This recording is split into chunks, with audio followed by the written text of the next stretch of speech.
Hello friends, I am Karim. ఇక్కడ మీరు చూసుకున్నట్లయితే ఇదొచ్చేసి 3 ఫేజ్ 20 కేవీ జనరేటర్ అనమాట. ఈ జనరేటర్‌లో మనం కేబుల్ ఎలా కనెక్షన్ ఇచ్చామనేది చూపిస్తాను చూడండి. ఇది ఆటోమేటిక్‌గా వర్క్ చేస్తుంది, మాన్యుయల్‌గా వర్క్ చేస్తుంది. ఇక్కడ మనం ఉన్న ప్లేస్‌లో మాన్యుయల్‌గా అయితే అవసరం. ఆటోమేటిక్‌గా అవసరం లేదు కాబట్టి ఈ విధంగా కేబుల్ అయితే కనెక్ట్ చేసి మాన్యుయల్‌గా మనం సెటప్ చేయడం అయితే జరిగింది. కింద నుంచి దానికి హోల్స్ ఉంటాయి. ఆ హోల్స్ నుంచి కేబుల్ ఈ విధంగా లాగి లోపల కనెక్ట్ చేయాలి. తర్వాత మనం ఈ విధంగా కేబుల్ వాల్ మీద నుంచి రన్ చేసి అక్కడ చేంజ్ ఓవర్ వేసాం. ఒక ఎల్&టి చేంజ్ ఓవర్ అనమాట.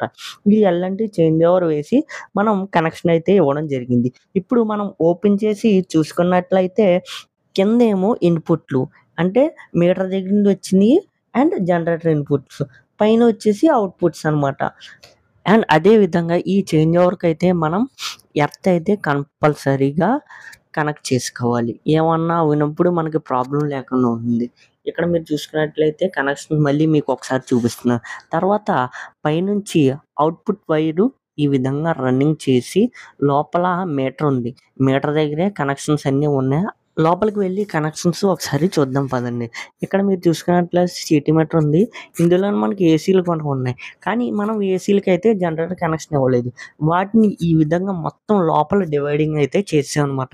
ఏసీకి జనరేటర్ సప్లై వెళ్ళకుండా మనం డివైడింగ్ చేసి ఓన్లీ లైటింగ్ సెక్షన్‌కి మాత్రమే ఈ జనరేటర్ వెళ్ళేలాగా మనం సెటప్ చేయడం అయితే జరిగిందనమాట. Thanks for